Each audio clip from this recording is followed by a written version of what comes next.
Hey guys, welcome back. Today we're going to do the North Valley Grimoire issue number 2 from Whatnot Publishers.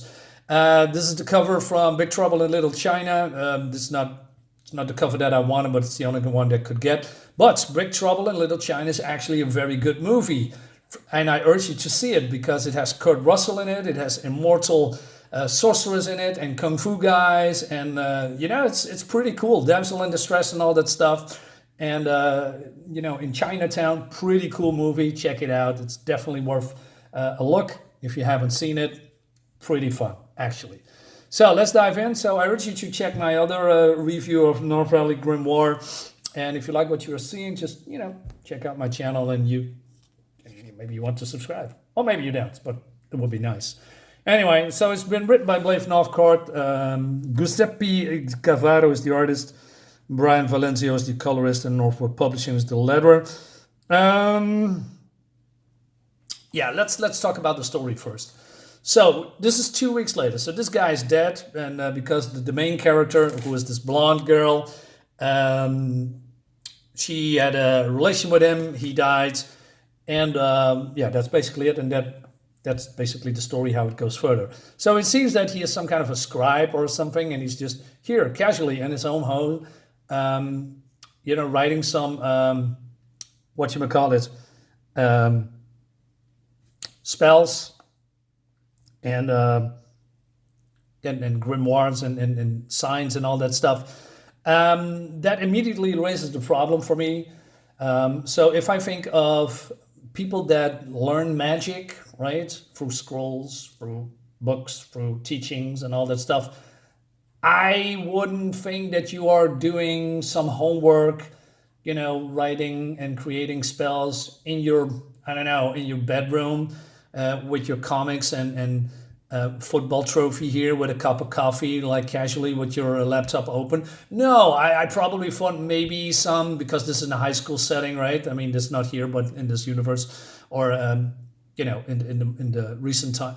I'm rambling, but let's do it in the some kind of a church or abandoned building, maybe some underground, some catacombs, and some guys are just doing rituals and creating magic and all that stuff. There would be, when it comes to atmosphere, way more, believable, instead of, hey, yeah, I'm gonna write me some spells today. I'm gonna, make myself rich, buy a car, and all that stuff. And because magic does that for me, and with earbuds, and it just, I don't know. So he hears the sounds, although he has earbuds in. And he says, "Hey, Mom, Brady got out again," and he's using the security camera. "Hey, why is nobody answering?" "Well, because they are dead." And this woman looks in the camera, right? And he says, "Oh no, they found me." How can it be? Maybe because you are just, I don't know, in your fucking home, right? Instead of somewhere else, a place that nobody knows where you are, a secret cave, like I mentioned before, a cathedral. No, it's just in your. Of course they're gonna find you. It's not that hard. So he's doing some mumbo jumbo and creates. I don't know. He just the spell book is disappearing because he probably teleported it away or something. And all right. So whoever she is breaking into the door, and he's doing some mumbo jumbo, right? And he also swears a lot here. When I first discovered magic, I was focused on wish fulfillment: money, cars, jets, Super Bowl rings. I was obsessed with all the happiness I could purchase. All right. And of course, we don't see the tentacles, although it's pretty clear that there's light here. But if you can draw anything, make everything black. That's my go-to word. In modern comics, if you cannot draw backgrounds, if you cannot draw details, make everything black, right? Because that's easy. But you see a little bit what's going on. But they also say, hey, let's do this shadow tentacle and yada yada yada. So he says, but mystical isn't a cosmic ATM machine. Tapping into the power has a cost, and when you give a piece of yourself in exchange, it means something. What is the purpose of magic? I have no idea. But maybe we'll never know, or maybe we aren't meant to. I mean, is this the farce that you are having when you are, I don't know, being smothered to death, or right? Because what is the principle and the meaning of life and the cosmos and the souls? That are they going to heaven or going to hell? While you're, I don't know, being killed and stabbed to death by someone. So instead of, maybe you should, I don't know, say, hey, maybe I need to get the fuck out of here, and then maybe I just, you know, kind of use some spells, and maybe you're panicking. But no, he's perfectly calm, and although he's being completely overwhelmed here, and he talks about this is his chance, and it's his purpose, and blah blah blah, and I need a bit more time. Well, that's too late, man, because you are yabbering too much and you did too little. I'm just making stuff up. Anyway, this was 1 week ago. So we go to, this woman, this girl, you know, that killed in the library in the last issue. She killed a guy and she's all panicking. And she says, my tattoo flew out of my back and stabbed him. I'm sure there's an explanation for what you saw. Maybe he's not dead. Dude, you were there, but was he unconscious? I don't know. So she says, I'm flunking biology, but when a human has their lungs blasted through their spine, I guess that's a wrap. I don't know if that's actually the case, because the only thing that I saw, let me open this book up, and that, you know, speaking about non-detail, right? So the whole lung thing, right? Okay, let me real check that. Where is it? Nope, it's not here. Where is it? God, hurry. Where is it? Oh yeah, here. Yeah, that's not it, right? The whole lung and rib cages. I know, man. Okay, but let's move on. I just wanted to make a point. That's it. But he says, "Well, I know you're not a killer. Duh, you're a simp.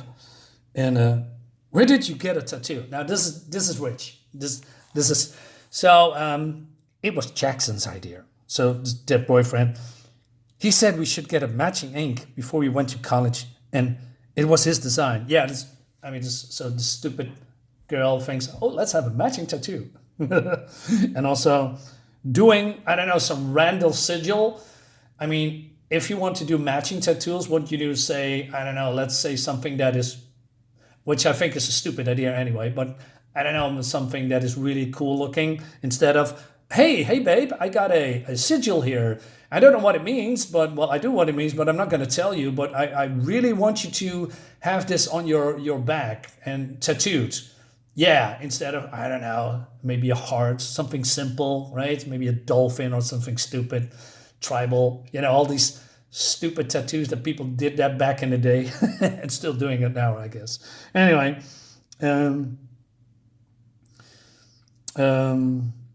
he says, you're saying magic killed that psycho? Magic that came from your tattoo? Yeah, that's exactly what she is saying, dude. Okay, it sounds a little bit crazy when you say the M word out loud. Dude, these fucking modern... these kids, man. I mean, and also modern writers. I mean, don't get me wrong, I like Blake Northcott. I mean, I've seen a couple of interviews from her, right? And she seems pretty nice. But I'm not a fan of her writing. I mean, the M words, I mean, you're saying that like the word magic is a slur, which is not. So you can just say magic. Why you are trying to be quirky, which, oh God. Anyway, so,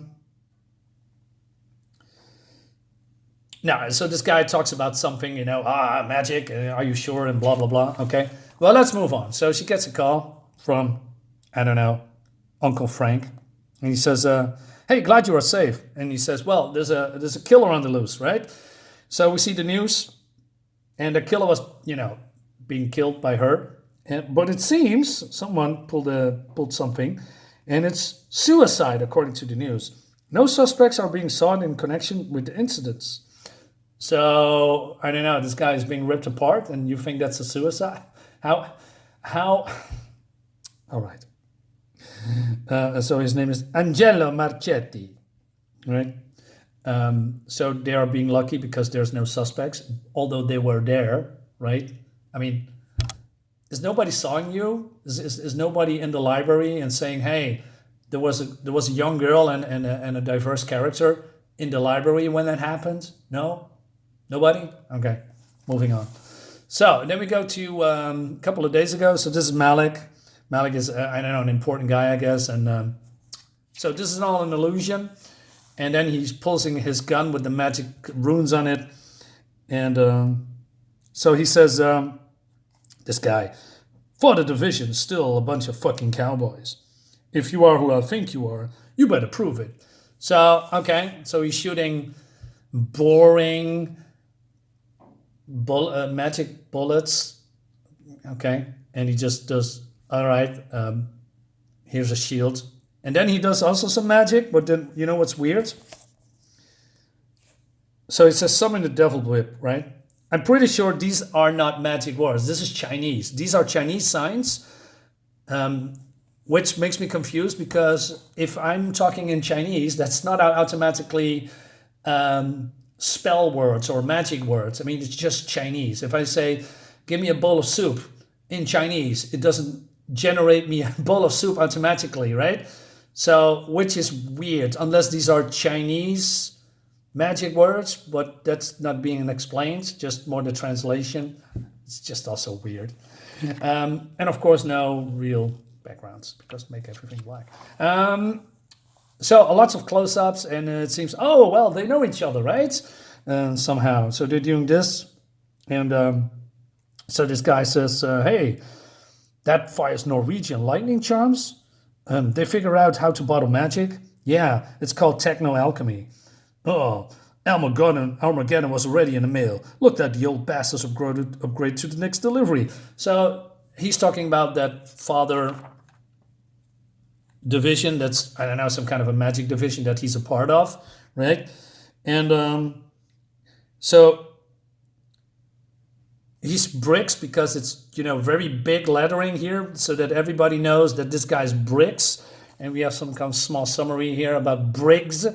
And it seems that Malek wants to something from him, right? So that's the trend. So he says, hey, I got some questions. And since you live at 30,000 feet to avoid proximity to the lake, is he living on the bottom of the sea or whatever? What is going on? 30,000 feet, right? So he says, Hulster charms, straight from Iceland. Grasp one, close your eyes, and I can't talk to anyone in the world. It'll feel like I'm there. Oh, you know what? I got some charms. It's called a mobile phone. And if I press this button, right, like here, and I just call someone, like, come on, do it. And I can press this button and I call someone to the other side of the world. Like I'm there because I have a camera and I can send it on speaker, right? Isn't this this is the most boring transaction that you can give him. You give him charms so he can talk to anyone in the world. It's called the phone. And this art from Jose Garcia. I actually asked for a commission. This is a creation that I did. It's pretty cool. But that's a thing for another day. Let's move on with a shitty story. And so he says, hey, you got 2 stones, 2 questions, go. So he got the writing from the girl that he found. And he says, hey, who wrote this? And he says, Callista Scott. And she lives in North Valley, Virginia. She's a student at Hawthorne Academy. And she says, hey, does she have the grimoire? Yeah, she does, and she opened it. Someone gave her a key, whether she knows it or not. She has darkness inside her, Malek. Tread lightly. All right. So more mumbo jumbo. So are they on a plane? Where are they? I don't know, because the layout doesn't tell me where they are. Just standing. Is this a hall? Is this a house? I don't know. Because backgrounds make everything black, right? Or no detail at all, like here. Because I still don't know where they are. Because immersion, and why did you need that? Speaking of no immersion, hey, Photoshop guy is back, and he did this Google images and Photoshop in. And of course, a lot of mist, because otherwise you wouldn't know. It's also all this vague backgrounds because, yeah, otherwise you have to draw it, and you cannot do that in modern comics. All right, so these guys are still, a little bit jittery or about the whole murder thing, right? And so it seems that Whitney Covington comes, and I don't know, she's part of the cheerleader group, I guess. And he says, hey, where were you last night? And she says, well, I'm doing some studying and all that stuff. And she says, well, you missed an amazing night. And we won our 5th straight, and they dedicated the game to Jackson. So Jackson is the dead guy, right? And but she is also a total bitch with no boobs. And I can't imagine how hard it must be. I still have some of Jackson's things from where we are dating. Hey, rub it in, right? Can I come over and give you something to remember him by? What do you mean by that, right? Okay, so this simp says, hey, aren't you going to introduce us to your new friend? And she says, hey, well, oh, look who it is. It's that crazy woman that killed Jackson's parents. It's Macy. And Macy, this is my dear friend Callista Scott. So I believe she is, I don't know, Irish, English, Scottish, I don't know. She says, nice to meet you, Callista. I heard a lot about you. Ha, that sounds ominous. Welcome to North Valley. What happened to your finger? Oh, just a wee little accident at work, but I got the job done. I'm not sure if I'm doing that correctly, but who cares? I'm having fun. So these guys are still at it in the now, right? In the last issue, because they are screaming and bickering because he screwed up. And then he did some magic work and that backfired on him. So I still don't know the dynamic. I mean, so this is the Magic Bureau of Investigation or something. And he's an employee and he needs to report to this guy, but they hate each other or something. So he did some mumbo jumbo on him and it backfired. And he says, hey, you got a couple of seconds to explain, right? And wants to bribe him and he's still angry and then he shoots him. And now this guy is dead, and he's talking to someone at the phone. Agent Malek, requesting a secure line. Or he's being called. That's maybe also, I don't know. And he says, no. Seems someone disabled the camera in the building prior to my arrival. No videos, no witnesses. Since the room is warded, we can use magic to ID the shooter. The shooter, there was also a murder. I totally forgot because I was so bored with the story. More stuff that is not really interesting in my opinion, right? And the last thing we see is a very unimpressive shot of, more fog in houses, I guess, right? Because look at this background, it just disappears. Shoes, legs disappearing because, the mist is in here or something. So yeah, this is the bad woman. She's talking to Malek. So I guess Malek and this woman are in cahoots with each other, and they want to get closer to this woman, to this girl, right? I don't know, man. It's just I don't know. I think it's boring. I mean, I like the premise. There's something here, but the execution is not really that interesting. I don't really like the art too. I mean, the character designs are pretty cool, I must say. I mean, they are passable. But when everything else is just boring, I don't know. It's just the story goes. I don't know. I'm not picking it up. It's not like I'm invested on something. So maybe this is more, for other people. Maybe you say, hey, Maris, this is something I like. I'm going to purchase it. I hope you do, right? And I hope you have a great time. But for me personally, I think it's boring. Anyway, thank you guys for watching, and I'll see you next time. Bye-bye.